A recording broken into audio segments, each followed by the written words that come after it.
Thank you so much for staying tuned to this amazing episode. We are talking about emotional eating. And you might be there and you're wondering what this is. If you're just joining us, we've just talked about how emotional eating can stem from a young age. Where let's say you've fallen down and your mom, instead of encouraging you or helping you deal with your emotions or something like that, they give you food, they give you a sweet. And now you cope with your emotions by having food all the time. Not necessarily because you're hungry, but because that's what will help you, or that's what you think will help you. And to discuss this with us, we have a woman of God, Lucy. Thank you for coming. So let's continue our discussion and talk about how to break the cycle of emotional eating. Yes,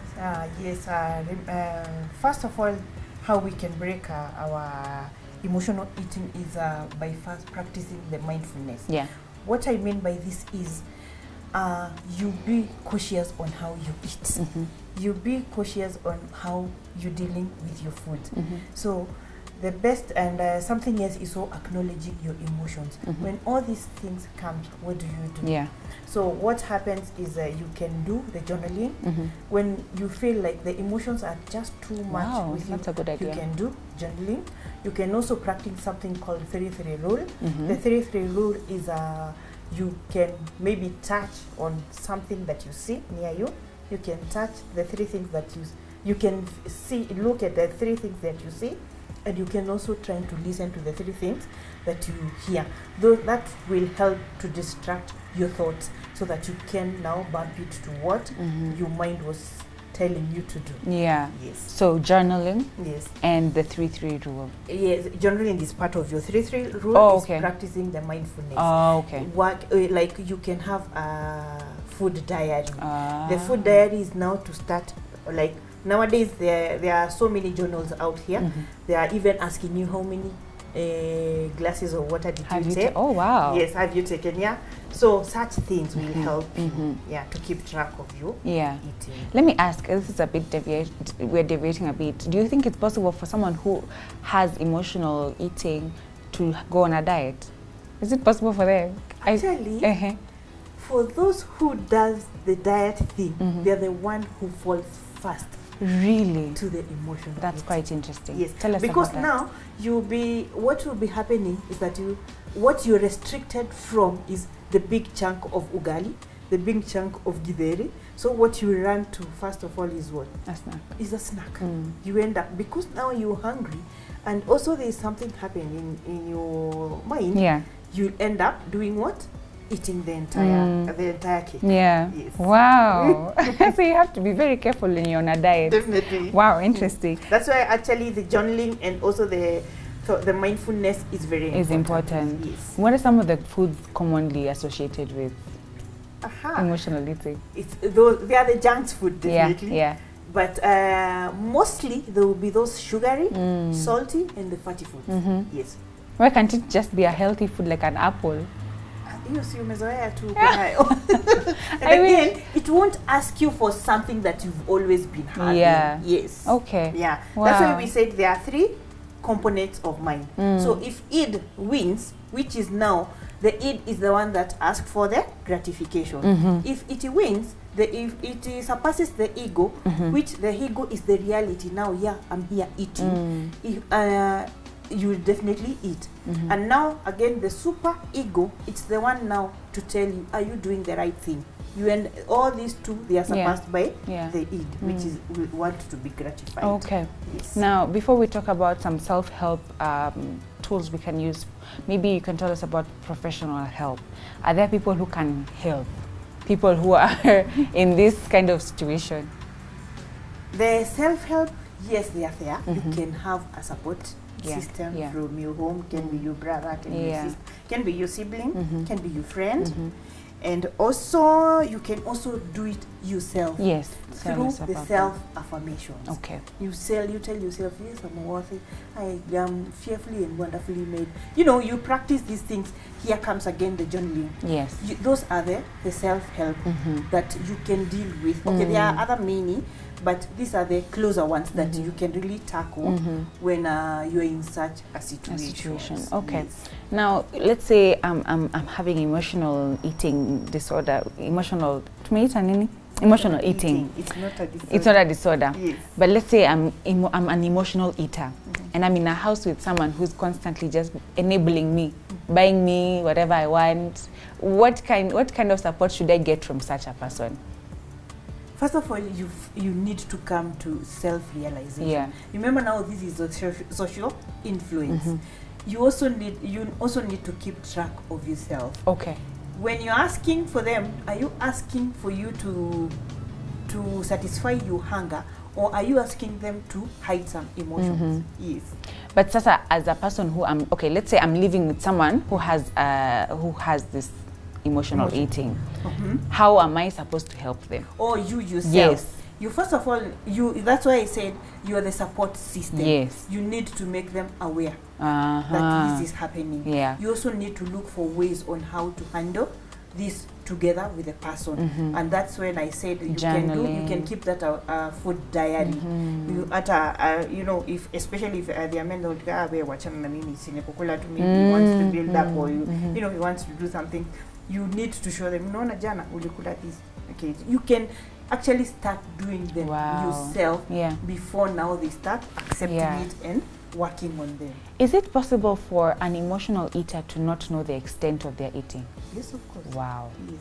They can just be eating without knowing. Yes, and that's where now the support system comes in. They need to be told by someone else. Whatever you're doing, it's just the same way, like I gave you an analogy before, that when you get angry and you're shouting, someone else is the one who tells, why were you shouting? You are shouting, at me? Yes. Yeah. Wow, it's like bad breath. You don't know you have it, but other people know.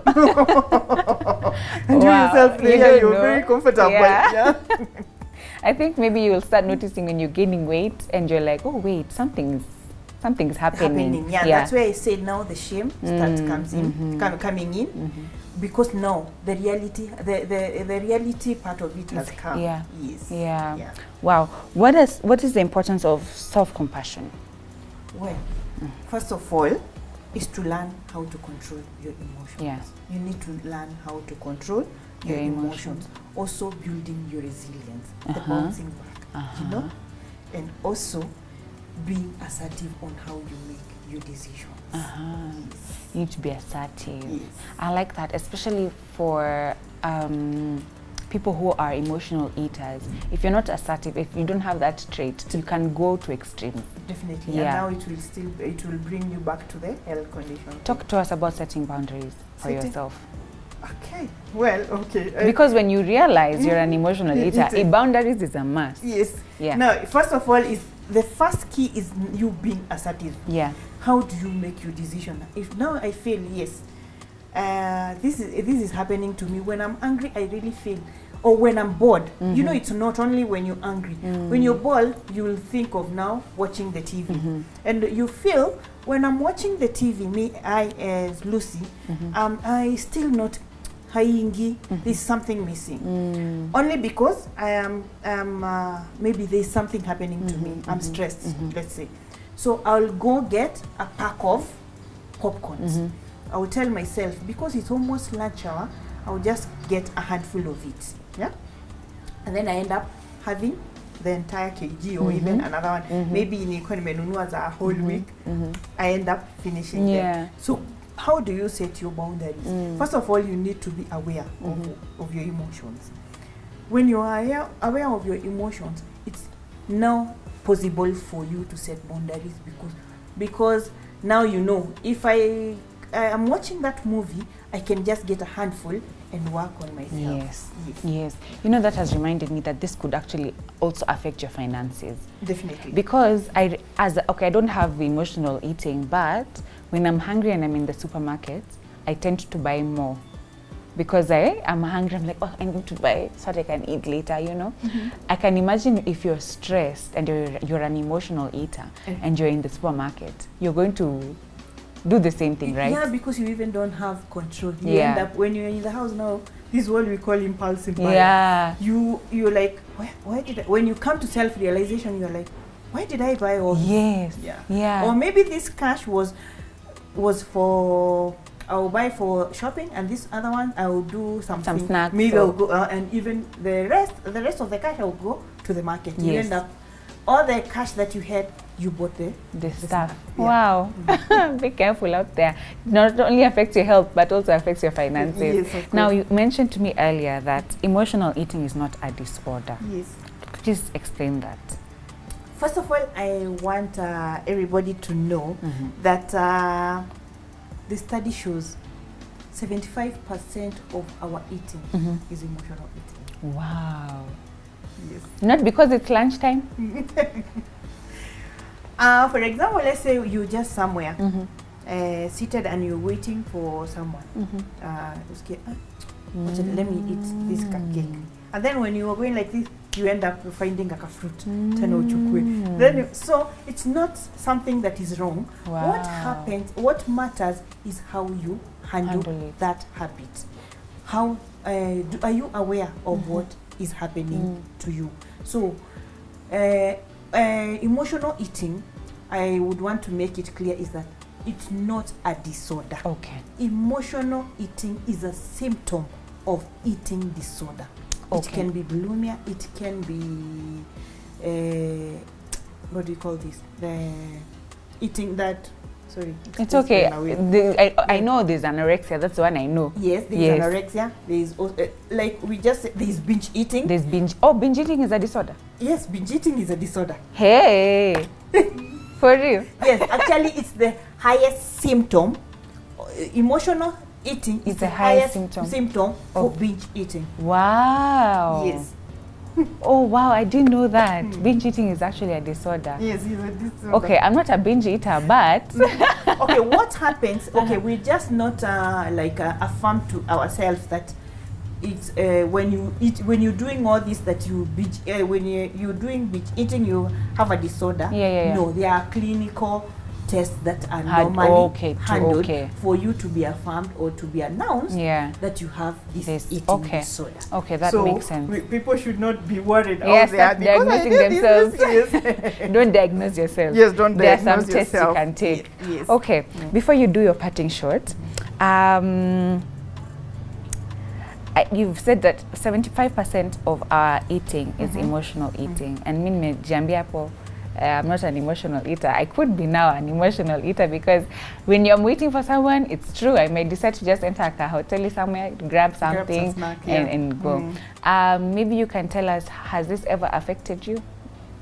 Huh. Remember, I'm a woman. Yes. Yes. Has it affected happened to me so many And times. how did you deal with it? Actually, let me give an analogy of myself. Yes. When we were dating with my husband, he found me eating digestive biscuits. For the first time he saw you? Yes. Okay. And actually, the first thing he could notice like in me, even in my handbag, is that Oh, wow. is the box. Yes, is a box. Like all the time, I have this. I have the digestive biscuit. And what happened? Ate nilimurushia. Akapata hiyo kitu. Yes. Contagious. So, it's contagious, yeah. So we both started eating what? Digestive. The digestive, like even before we do anything, even when waking up, you just have to Have eat a the digestive. digestive. Or even when he calls me, he's like, umemaliza biscuit zako? Hey, okay, hiyo yenu sasa ni ile. So yes, being a woman, yes, it has happened to affected me you. so much. Yeah. Is until when I realize, remember the health condition, what it can cause you. Yeah. I start now feeling like, what's happening with my tooth? And then when I go to the dentist, they're like, do you take a lot of sugary stuff? I'm like, no. And then he's like, where? Hata sahi enda kwa bagi yake uone it's full of digestive biscuits. Yeah. So that's when now you become aware of what is happening with you. But to be clear is that I didn't know if I was really fighting over something. I don't know. Yeah. Well, now I'm thinking about the digestive, the chocolate on top. That's what I'm thinking about. But thank you so much for coming. Maybe you can give us very briefly your parting shot before we close. Yes, my parting shot will be, first of all, I would like to tell people that it's good to, it's okay not to be okay. It's okay to reach for a counselor, because most of the time people are fearing to reach like the counselors, because they think that the counselors are there. They only handle people who are Mental. Mental illness, yes. So, or not mentally okay. So, what I would advise, let's first of all be self-aware. Let's learn to take track of our emotions. Yes. Wow, it's okay to reach out to a counselor. Thank you so much for coming. Thank That was you quite too. an interesting show. I've learned a lot. Thank you for staying tuned. I know this has been a blessing to you. We'll see you same time, same place next time. Have a great rest of your week. Thank Bye-bye. you.